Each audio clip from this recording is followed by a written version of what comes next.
네, 안녕하세요. 오늘은 농지법에 대해서 알아볼 텐데요. 농지법에서는 두 문제가 나옵니다.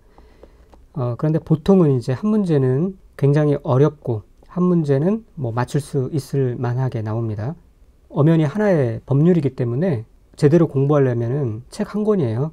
근데 그런 걸 다 공부할 수도 없고, 공부한다고 해도, 열심히 한다고 해도 이 나머지 한 문제까지 다 맞추리라는 법이 없습니다. 그런 보장이 없는 거죠. 그래서 이 두 문제를 다 맞출 목표로 공부하는 것은 옳지 않은 방법이 되겠습니다. 그 공법의 다른 부분도 다 맞추려고 하는 목표보다 충분히 맞출 수 있는 중하위 문제들을 확실히 맞추는 방법으로 공부를 해야 되듯이 이 농지법도 마찬가지니까, 오늘은 이제 제가 다른 부분과는 달리 좀 많이 생략하면서 중요한 것 위주로 찍어드리면서 설명을 드릴 테니까 그 부분만 확실하게 공부를 해두시면 이제 이 나머지 하나를 충분히 맞출 수가 있겠죠. 그렇게 공부를 하시면 됩니다. 네, 제가 매 법률 앞편에 이런 이제 명언들을 하나씩 넣어놨는데요. 공부하실 때 이 명언들이 좀 힘이 되셨으면 하는 그런 마음에서 명언들을 하나씩 소개해드렸습니다. 오늘은 제가 한번 소개해드리고 넘어갈게요. 싸움은 내가 그 불빛 아래에서 춤을 추기 훨씬 전에 라인 뒤 체육관 길 위에 거기에서 관중으로부터 멀리 떨어진 곳에서 이미 이기거나 집니다. 네, 여기서 이제 핵심은 이미 모든 게 결판이 난다는 거죠. 싸움의 승패는요. 어디에서 이미 판결이 되느냐? 그 훈련의 현장에서 이미 판결이 된다는 거예요. 내가 그 불빛 아래서 그 링 위에 올라가서 상대와 싸우기 훨씬 전에 라인 뒤 체육관 길 위 관중으로부터 멀리 떨어진 그곳, 그것이 지금 오늘의 여러분의 현장이고 공부 시간이라고 믿습니다. 지금 어떻게 보내느냐가 10월 28일 싸움의 승패, 합격, 불합격을 판결 지을 겁니다. 물론 시험에 닥쳐서는 더 열심히 하겠죠. 그러나 늘 그때쯤 돼서는 후회되는 게, 좀 더 시간적 여유가 있을 때 좀 더 했을 걸, 했으면 얼마나 좋았을까, 그런 이제 후회들을 하게 마련인데, 그러기 전에 미리 지금부터 시간 활용을 잘 하셔서 싸움의 성패를 미리 결정 지으시길 바랍니다. 오늘 내가 얼마나 공부에 집중하고 시간을 밀도 있게 썼느냐가 그 링 위에서의 승패를 좌우하는 시간이 될 것입니다. 무하마드 알리가 그렇게 얘기를 했습니다. 자, 그러면 내용에 들어가도록 하겠습니다. 농지법이요. 네, 총칙 부분에서 한 문제 나올 가능성이 있죠. 그래서 총칙부터 살펴보겠는데요. 농지법의 제정 목적은 농지의 소유, 이용 및 보존 등에 필요한 사항을 정함으로써 농지를 효율적으로 이용하고 관리하여 농업인의 경영 안정과 농업 생산성 향상을 바탕으로 농업 경쟁력 강화와 국민 경제의 균형 있는 발전 및 국토 환경 보존에 이바지하는 것을 목적으로 합니다. 농지법은 개발하는 것과는 관련이 없어요. 이용하고 관리하기 위해서 농지법을 제정했다는 부분만 체크해 두시고, 그 다음에 이제 용어의 정의에 대해서 들어가도록 하겠습니다. 농지란 무엇인가? 먼저는 전답과수원입니다. 전답과수원은 바로 농지라고 할 수 있고요. 그 다음에 그 밖에 법적 지목을 불문하고 잡종지든 다른 어떤 곳이든 실제로 농작물 경작지 또는 다년생 식물 재배지로 이용되는 토지를 농지라고 할 수 있어요. 다만 초지법에 따라 조성된 초지 등 대통령으로 정한 토지는 제외합니다. 이 농지가 아닌 것에 대해서는 바로 다음에 농지에서 제외되는 토지에 이 초지 포함해서 나올 거니까 그때 다시 설명드리도록 할게요. 그래서 여기서 이제 살펴볼 것은 조경 또는 관상용 수목과 그 묘목을 심는 곳을 이제 농지라고 할 수 있는데, 여기서 가로 안에 조경 목적으로 식재한 것은 농지라고 할 수 없습니다. 조경 목적으로 식재한다, 이것은 이제 가든이죠. 정원에 해당되지 이것을 농지라고 할 수 없어요. 이 부분만 체크해 주시고, 그 다음에 이러한 농작물의 경작지 또는 다년생 식물 재배지로 이용하고 있는 토지의 개량시설로서 유지, 양배수시설, 양수 배수시설, 수로 농로, 이런 시설들을 역시 농지라고 할 수가 있어요. 또 토양의 침식이나 재해로 인한 농작물의 피해를 방지하기 위하여 설치한 계단, 흙막이, 방풍림과 같은 시설, 또 그 밖에 이에 준하는 시설도 역시 농지인 점을 알아두시고요. 이런 거 고정식 온실, 축사, 관이 퇴비장, 이런 것도 농지입니다. 자, 그래서 여기 문제 나온 거 보면은 인삼의 재배지로 계속하여 이용되는 기간이 2년인 지목이 전인 토지는 농지가 아니다. 농지이죠. 전은 농지에 해당됩니다. 여기 괜히 뭐 기간이 2년이다 뭐 이런 식으로 나와서 헷갈리게 했지만 전인 토지는 농지예요. 그 다음에 관상용 수목의 묘목을 조경 목적으로 식재한 재배지로 실제로 이용되는 토지는 농지이다. 관상용 수목의 묘목을 조경 목적으로 식재한다. 이것은 정원이지 농지가 아니죠. 그래서 농지이다 그러면 틀린 것이고요. 여기서 예를 들어서 잡종지는 농지가 아니에요. 그런데 이 잡종지에다가 실제로 농작물을 경작했다. 그러면은 이것은 이제 농지가 되는 겁니다. 이런 개념인 거, 요 문장 뜻을 같이 알아두시기 바랍니다. 자, 실제로 이제 이와 함께 농지에서 제외되는 토지, 즉 농지가 아닌 토지를 같이 알아두셔야 되는데, 아까 지목이 전답 과인, 과수원인 토지는 농지라고 그랬고요. 요것이 아닌 전답과가 아닌 토지로서 농작물 경작지 또는 다연생식물 재배지로 계속되어 이용되는 기간이 3년 미만인 토지, 이것은 농지가 아니고요. 3년 이상, 그러니까 3년부터 3년 이상이 되면은 이제 농지가 된다는 얘기입니다. 그래서 요 짝을 맞춰서 같이 이해를 하고 암기를 해 두셔야겠죠. 그 다음에 두 번째는 지목이 임야인 토지로서 산지관리법에 따른 산지 전용 허가를 거치지 아니하고 농작물의 경작 또는 다연생식물의 재배에 이용되는 토지.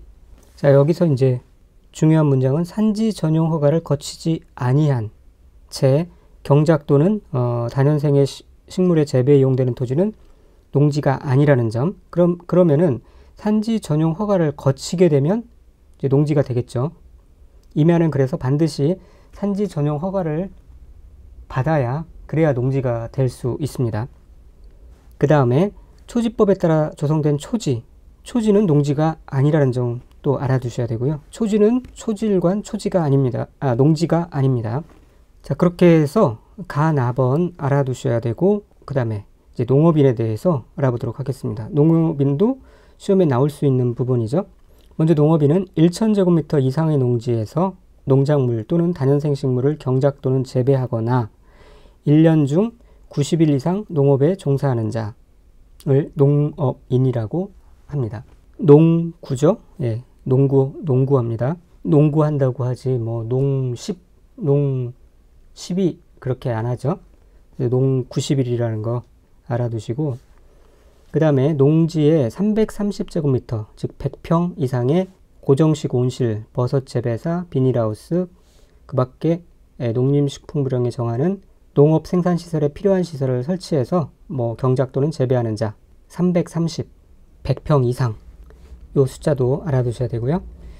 그 다음에 대가축 2두, 이 두는 이제 마리를 말합니다.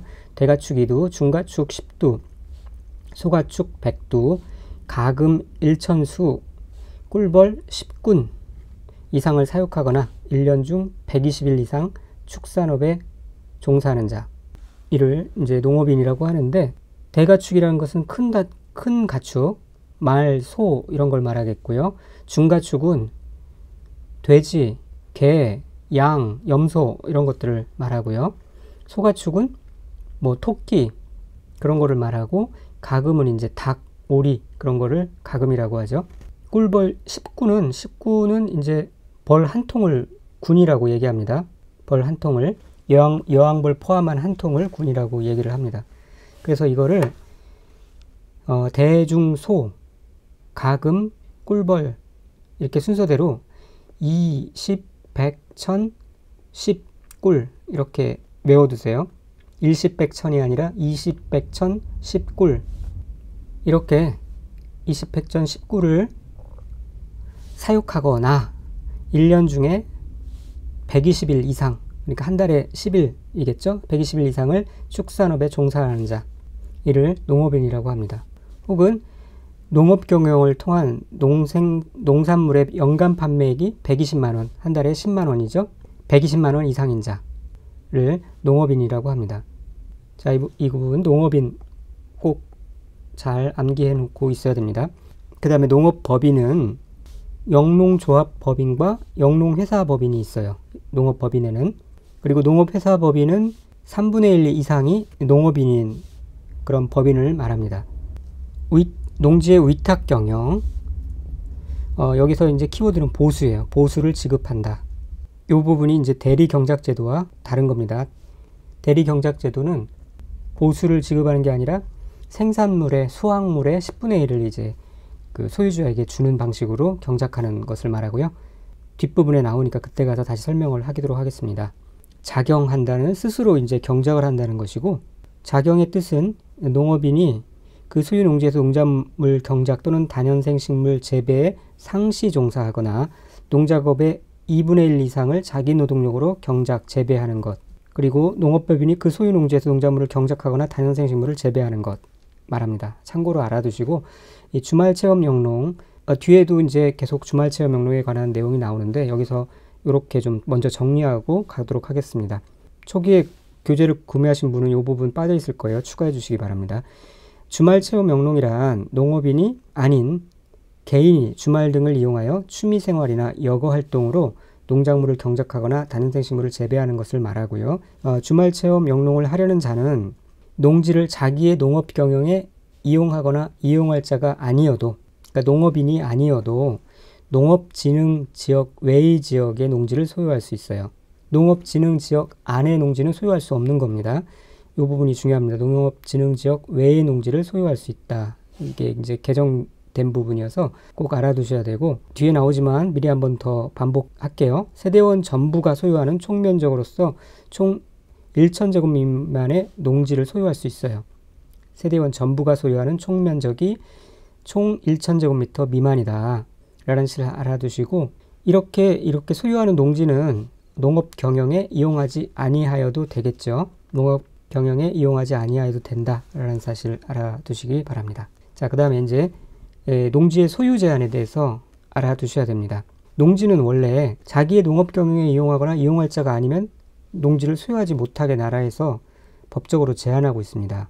그런데 이제 예외적으로 이 밑에 해당되는 1부터 12까지의 내용은 농지를 소유할 수가 있다라는 거죠. 그러나 다만 이 소유 농지는 농업 경영에 이용되도록 해야 하는데, 또 2번과 3번은 그렇지 않아도 된다라는 내용이 나옵니다. 같이 보도록 할게요.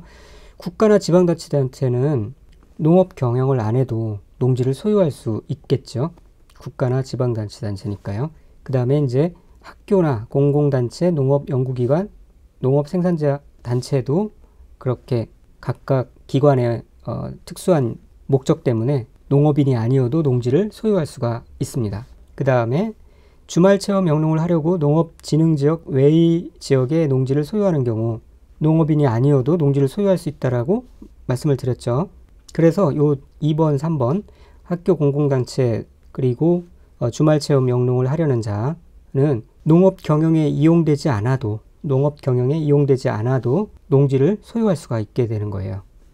그 부분 체크해 두시면 되겠고, 나머지 한번 쭉 읽어보시면 이해를 하실 수 있을 겁니다. 이해를 하시는 방향으로, 외우지 말고 이해를 하는 방향으로 하면 좋습니다. 상속으로 농지를 취득하여 소유하는 경우, 또 8년 이상 농업 경영을 하던 사람이 이농한 후에도 이농 당시 소유하고 있던 농지를 계속 소유하는 경우, 담보 농지를 취득하여 소유하는 경우, 농지 전용 허가를 받거나 농지 전용 신고를 한 자가 그 농지를 소유하는 경우, 농지 전용 협의를 마친 농지를 소유하는 경우, 이 협의는 이제 국가나 지방자치단체하고 하는 것이니까 농업인이 아니어도 농지를 소유할 수 있도록 해주는 거고요.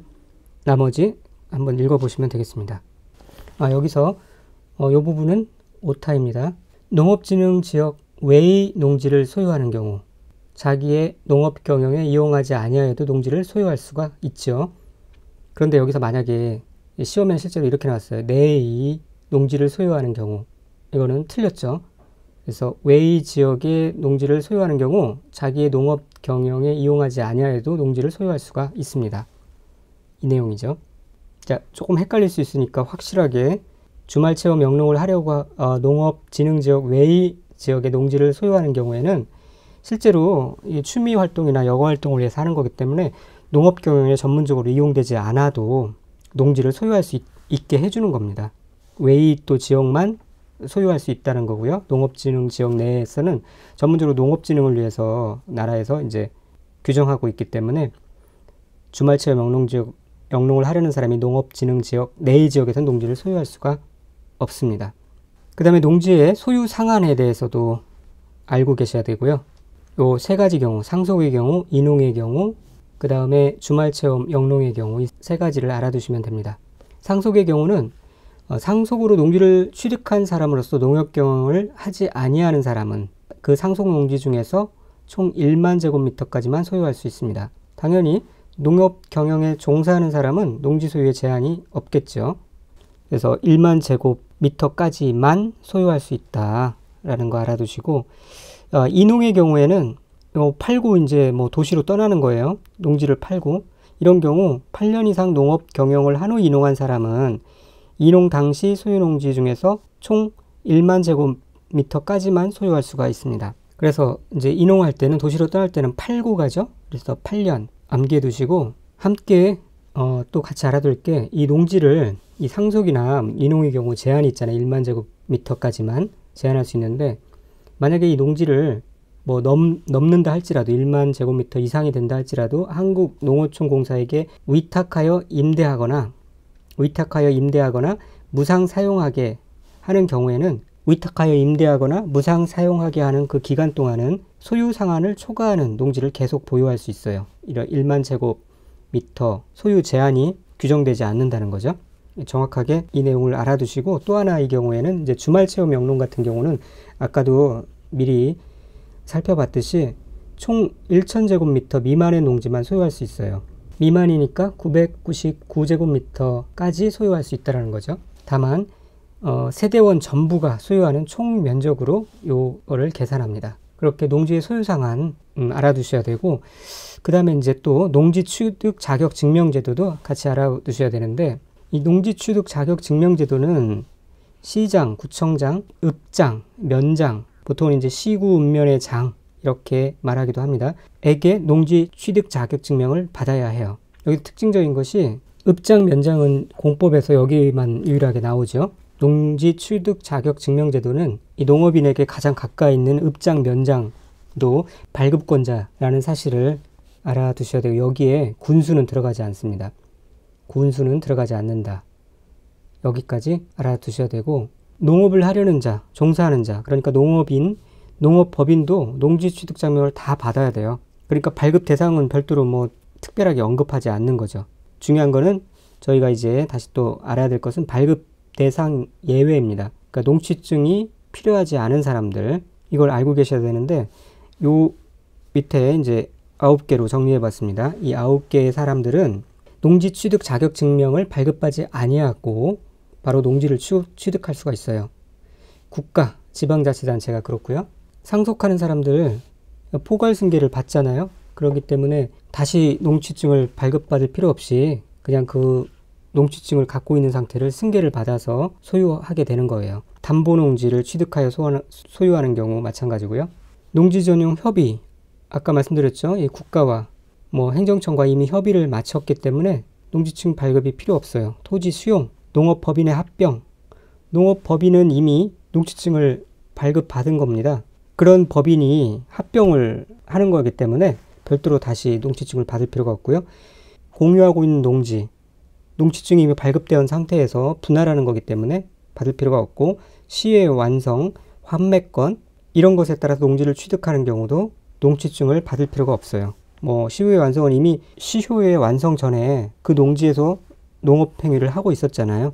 그래서 농취증을 발급받을 필요가 없는 이 대상들에 대해서도 문제가 여기에서 많이 나왔죠. 꼭 잘 알아두시기 바랍니다. 농취증 발급 기간을 보면은 기본은 7일이네요. 이 시구 읍면의 장은 발급 신청을 받을 때는 7일 이내에 하게 되어 있습니다. 그런데 이 농업경영계획서를 작성하지 아니하고 발급을 신청할 경우에는 4일이에요. 농업경영계획서가 작성할 필요가 없기 때문에 빠른 시일 내에 할 수 있다는 얘기죠. 그런데 농지위원회의 심의 대상인 경우에는 농지위원회의 심의를 받아야 되기 때문에 시간이 다시 14일로 늘어납니다. 그래서 7일을 이제 기준으로 삼고, 농업경영계획서가 필요 없다 그러면은 이것의 반, 2분의 1은 3.5일인데 뭐 반올림하면 4일이 되겠죠. 4일 안에 하는 것이고, 필요하다 그러면은 곱하기 2 해서 14일이 됩니다. 그래서 이 발급기간도 이런 식으로 알아두시고 농업경영계획서 또는 주말체험 영농계획서를 작성하지 않아도 발급 신청을 농취증을 발급 신청을 할 수가 있는 경우는 다음과 같은 경우가 있습니다. 그러니까 이거는 이제 농업 경영을 실제로 할 필요가 없는 주말 체험 영농을 실제로 하는 경우가 아닌 그런 경우를 말해요. 굳이 그런 경우 농업 경영계획서나 주말 체험 영농계획서를 작성하지 않아도 농취증 발급을 신청할 수 있다라는 거죠. 어느 곳이냐? 이것도 이해하시면 돼요. 학교나 공공단체 이런 데는 농업을 하려는 게 아니라 뭐 연구실, 시설, 시험지, 실습지 이런 걸로 쓰려고 하는 거잖아요. 그래서 그런 데는 농업경영계획서가 필요하지 아니하다. 또 농지 전용 허가나 농지 전용 신고를 한 자가 그 농지를 소유하는 경우, 농지 전용 허가는 농지를 뭐 전문적으로 사용하는 게 아니라 돌려서 사용한다라고 말씀드렸죠. 전자가 바꿀 전이에요. 그러니까 농지를 바꿔서 다른 용도로 지금 사용하려고 농지 전용 허가를 받고 농지 전용 신고를 한 거잖아요. 그러니까 그 땅을 농업 목적으로 쓸 게 아니기 때문에 농업경영계획서가 필요 없겠죠. 개발사업지구에 있는 1500제곱미터 미만의 농지, 영농, 여건, 분리농지 이런 곳이 농업경영계획서가 필요 없다. 알아두시고요. 여기 보시면 이 부분은 이제 심화 과정에서 다시 한번 읽어보시면 이해가 되실 거예요. 말씀드린 대로 농업경영계획서는 이런데 농지 전용허가, 농지 전용 신고, 농지 전용 협의 이런데 다 농업경영계획서는 필요가 없어요. 그러나 농취증 발급은 이 두 가지 필요하고 농지 전용 협의할 때도 농취증은 발급이 필요 없었죠. 여기에 이렇게 나왔죠. 이제 알아두시고 그 다음에 이 농지를 이제 위탁 경영을 할 수가 있는데 다른 사람에게 부탁을 해서 말 그대로 위탁해서 경영을 하는 것인데요. 원래는 그렇게 내가 내 땅을 경작해야지 다른 사람에게 위탁할 수가 없는 겁니다. 그러니까 원칙은 할 수 없는 건데 이제 경우에 따라서 반드시 위탁할 수밖에 없는 상황이면은 위탁하게 해주는 게 또 일종의 도리겠죠. 그래서 여기에 나오는 이제 1부터 해서 6가지 사항이 나오는데 이것들은 뭐냐면은 위탁 경영을 할 수 있는 경우예요. 그러니까 다음에 해당하는 경우 외에는 소유 농지를 위탁 경영할 수 없다고 그랬잖아요. 그러니까 이 다음에 1부터 6까지는 6가지 사항은 위탁 경영할 수 있는 사유가 되는 겁니다. 자, 어떤 거냐면 병역법에 따라서 징집 또는 소집된 경우, 군대 가면은 어쩔 수가 없으니까 이런 경우는 위탁 경영을 하게 해준다는 거예요. 그 다음에 3개월 이상 국외 여행 중인 경우, 3개월이라는 숫자와 그 다음에 국외 여행, 국내가 아니라 국외 여행이라는 거 알아두셔야 됩니다. 국내에 있으면 뭐 돌아와서 짬짬이 여행 중에라도 경작을 할 수 있는 거니까 일일 생활권이니까요. 이 국외 여행인 경우, 그 다음에 농업법인이 청산 중인 경우 당연히 위탁 경영을 할 수 있게 해줘야 될 것이고, 또 질병, 취약, 선거에 따른 공직 취임, 부상으로 3개월 이상의 치료가 필요한 경우, 교도소, 구치소 또는 보호 감호시설에 수용 중인 경우, 임신 중이거나 분만 후 6개월 미만의 경우로 작용할 수 없는 경우, 이런 경우도 위탁 경영을 할 수 있도록 해주고요. 그 다음에 이제 5번 읽어보시고 6번 농업인이 자기 노동력이 부족하여서 농작업의 일부를 위탁하는 경우, 전부를 위탁한다 그러면 틀리고요. 일부를 위탁하는 경우예요. 그런데 여기서 자기 노동력이라는 것은 어떤 개념이냐면 벼, 과수 및 그 이외의 농작물 또는 다년생식물의 종류별 주요 농작업의 3분의 1 이상을 자기 또는 세대원의 노동력에 의하는 경우를 자기 노동력이라고 그래요. 그리고 또 자기의 농업 경영에 관련된 농작업에 1년 중 30일 이상 직접 종사하는 경우를 자기 노동력이라고 합니다. 그러니까 최소한 이렇게 하는 상황에서 이제 그래도 부족할 때 농작업의 일부를 위탁 경영을 하는 거예요. 그러니까 이것도 농작업의 3분의 1이나 1년 중 30일 이상도 하지 않으면서 뭐 위탁 경영을 할 수는 없다라는 거죠. 그래서 여기에서 이제 위탁 경영이 가능한 경우를 보면은 3이라는 숫자가 많이 나옵니다. 3. 그 다음에 농작업의 3분의 1, 1년 중 30일. 3이라는 숫자가 나오는데 여기서 이제 임신 중이거나 분만 후 여기까지 뭐 3으로 하면은 임산부가 3개월 넘었다고 바로 뭐 농사를 지을 수 있는 건 아니니까 분만 후 3개월까지는 안 되죠. 6개월까지 해주는 겁니다. 6개월 미만인 경우에는 위탁 경영을 할 수 있도록 해주는 거예요. 그래서 요거 하나만 6자가 들어가고 나머지는 다 3자가 들어가는 거 참고로 알아두시면 암기하는 데 도움이 될 겁니다. 그리고 나머지 이제 농업 경영에 이용하지 않은 농지의 처분 같은 경우는 시험에 자주 나오는 부분이 아니니까 한번 쭉 읽어보세요. 이해하실 수 있을 겁니다. 그러니까 간단히 말씀드리면 농업 경영에 이용할 때 이제 농업인의 자격을 주고 농사를 짓게 하는데 농업 경영에 이용하지 아니하고 있다. 그럴 때는 이제 국가에서 처분을 하도록 하는 거예요. 1년 이내에 처분을 하도록 하는 거고요. 처분을 명령을 했는데도 안 하면 이제 매수 청구까지 진행하게 되는 겁니다. 그래서 이제 매수 청구에 대한 처분 명령과 매수 청구에 대한 내용이 나오고요. 그 다음에 그 처분 명령을 이해한지 아니한 자, 그 다음에 원상 회복 명령을 했는데 그 원상 복구를 하지 아니한 자, 이런 자에게는 이행 강제금을 또 부과하게 됩니다. 그래서 이 경우에는 감정평가한 감정가격 또는 개별 공시가 중 더 높은 가액의 100분의 25에 해당하는 이행 강제금을 부과한다. 그리고 그 부과 횟수는 처분 명령이 이행될 때까지 매년 1회 계속 부과한다는 거예요. 처분 명령을 또 이행하면은 새로운 이행 강제금의 부과는 즉시 중단해야겠죠? 그러나 이미 고지된 부과된 이행 강제금은 끝까지 받아내야 됩니다. 자, 그래서 여기서 이 매수 가격, 아까 이 끝부분에 농지 매수 청구할 때는 공시지가를 기준한다고 했는데요. 이 매수 가격을 비교해 보시면 공법상의 매도 청구는 다 시가로 해야 됩니다. 그러니까 제 가격을 주고 매도 청구를 해야 된다는 거죠. 이 농지법에서만 공시지가로 한다는 사실 알아두시고, 또 농지법에 후에 나올 거지만 농업진흥지역의 매수 청구는 감정가격으로 합니다. 시가보다 낮은 가격으로 공시지가로 잘못했으니까 낮은 가격으로 공시지가로 부과한다는 것, 여기까지 같이 비교해서 알아두시면 되겠습니다. 자, 그러면 오늘은 여기까지 마치고요.